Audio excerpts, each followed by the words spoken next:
is a hot day in Cryptadia. The dry season has arrived and has hit the island very hard. Some animals struggle to survive, while some are able to tank the heat and push forward. The seasonal herds have migrated north or south from the central area where they usually stay at to avoid the worst of the drought. Though some, like the Bokele Mbembe, giant sauropod-like 7-ton Spinosaurines, prefer to find hidden caves deep underwater and stay in cool places underground and hibernate through the whole dry season.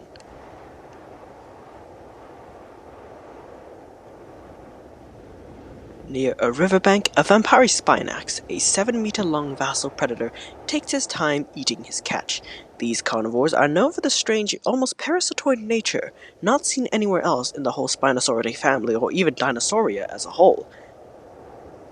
However, his peaceful afternoon snack time is about to be interrupted, as sounds of a nearby giant can be heard rumbling from a few distance away.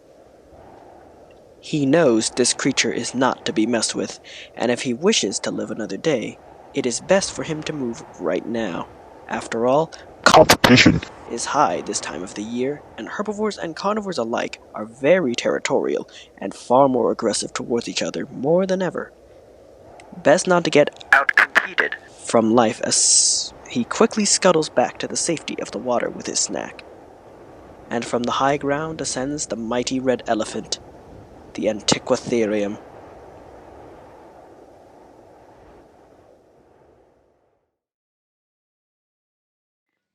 Cryptadia as an island is known mainly for its dinosaurs, pterosaurs, and other giant reptiles that survived the Mesozoic.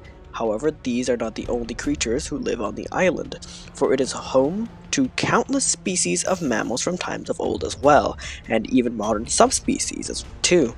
From the Cryptadian antelope to the lumbering Mako Mbembo, a species of proboscidean that primarily dwells in and around the rivers and swamps of the island.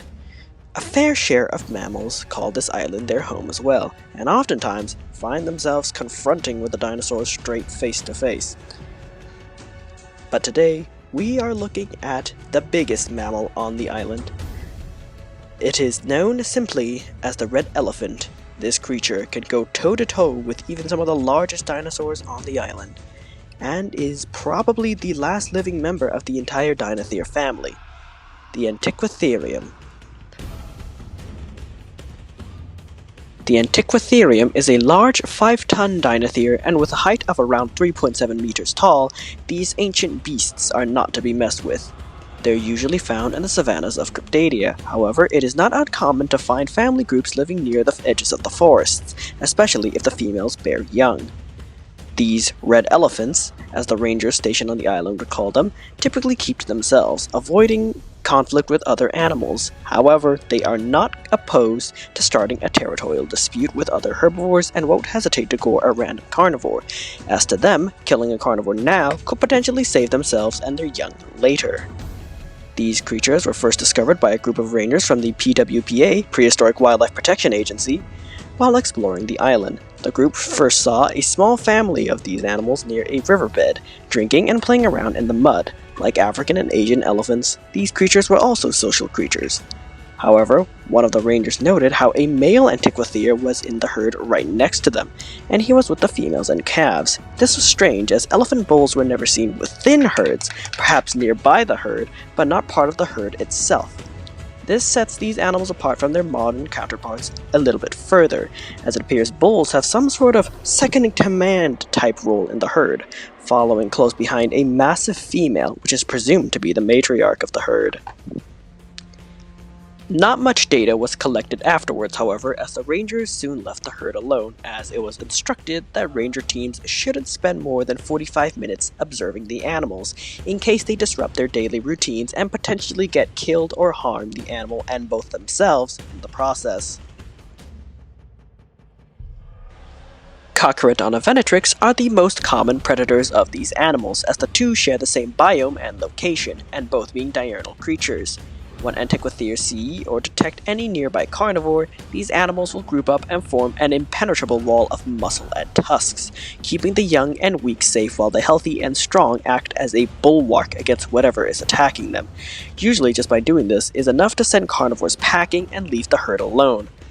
But when Coccodonta venatrix mobs do try their luck with a mature herd, oftentimes though they'll usually leave empty-handed with a few new scars and wounds, or one less member who was unfortunate enough to see up close and personal what a herd of angry tusks and muscles can do to a cocky carnivore, and subsequently they will get outcompeted.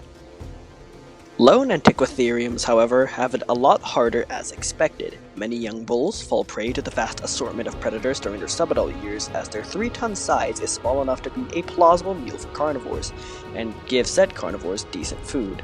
Thankfully, however, these animals are large enough at that size where only large numbers of vassal predators are capable of taking one down, or they are only preyed by the monarchs of the island. Even then, that is rare, for not only are young Antiquitheriums quiet for their size, but are also able to go into dense jungles where Coccodonta venatrix and Mokele ebembe, for example, cannot follow. As for the babies, however, they need constant protection from the herd, as they are the perfect bite-sized snack for predators. Unable to defend themselves from 90% of the island's predators at their age, their little lives are entirely dependent on their mother and the rest of their herd. Antiquitherium are highly social animals, as expected of elephant-like proboscideans, and are usually found in small close familial herds of up to 6 to 8 individuals, with a dominant female and a subordinate male leading the herd. Being highly intelligent, these creatures show signs of different verbal cues in a sense. The rangers have picked up on a few of these cues, such as raising a trunk up high means a predator is nearby. Stomping on the ground means annoyed or feeling distressed. Low rumbling while staying utterly still means it sensed something, and head swirling means it's happy, but head swirling with rumbling sounds means it's territorial and wants whoever is in front of it out of its way. Antiquitheriums tend to be aggressive with other herbivore species, apart from a select few such as the palusaurs or lentosaurs, though for the palusaurs it's only if they're in small numbers, and if they're in large flocks, they usually get annoyed very quickly. Lentosaurs, on the other hand, provide a spot where babies and adults alike can sit down and scratch their sides and back on the ankylosaur. The animal doesn't mind the mammals doing that, as it also cleans it, because 9 times out of 10, the Antiquitheriums are covered in mud. The way these animals greet each other in Antiquitherium herds haven't been documented yet. However, there have been a sighting in 2001 where a ranger spotted 2 herds approach, interact with their trunks, and then leave. More research will have to be put into that behavior of these beasts. Mother Antiquitheriums protect their calves like their life depends on it. A baby Antiquitherium is never more than 10 meters away from the watchful eyes of its mother and herd, much like elephants of today. An interesting and adorable thing to note here is that baby Antiquitheriums have something called temper stages by the rangers here, where the baby has 3 stages before it goes into a full-blown adorable temper tantrum in front of its mother. Stage 1. The baby at first will walk in circles around the mother with its trunk raised. Stage 2. If the first stage doesn't work, the baby will start to kick the mother with its tiny little legs, and finally stage 3 is when the baby has its full-blown temper tantrum, where it runs around pushing down bushes and running off a few meters in a straight line before rushing back, scared to the mother.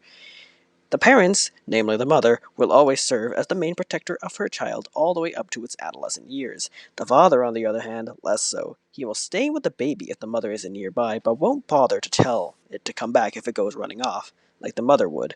But he will still run to the baby's aid whenever the baby needs protecting, however. And for the final note of this video, Antiquitheriums also have a gravesite much like elephants do today. Herds will oftentimes have migratory routes that lead through those graveyards of fallen Antiquitheriums.